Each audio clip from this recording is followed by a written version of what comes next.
Today's saint of the day, November the 30th, is St. Andrew the Apostle. Before he was a saint, before he was a legend, he was just a fisherman with rough hands, a weather-scarred face, and a courage the world couldn't measure. St. Andrew wasn't chosen because he was polished. He was chosen because he was willing. And that willingness turned a simple man into an apostle who would shake empires. Andrew heard one invitation: follow me. And he didn't ask for clarity, comfort, or guarantees. He dropped everything: nets, security, control. He walked away from the only life he knew, because when Christ calls, the brave don't negotiate, they move. He was the first called, the first to step into a future no one understood.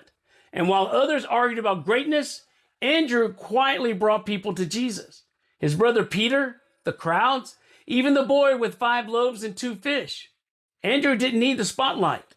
He lived in the shadows where real discipleship is forged.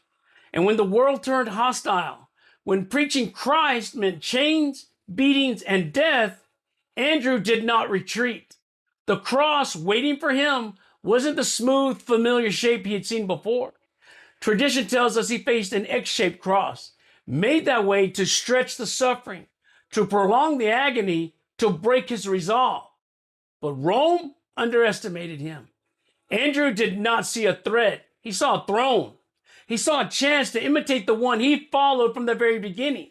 As he approached the cross, he didn't tremble. He welcomed it. He called it a long-desired guest. Who does that?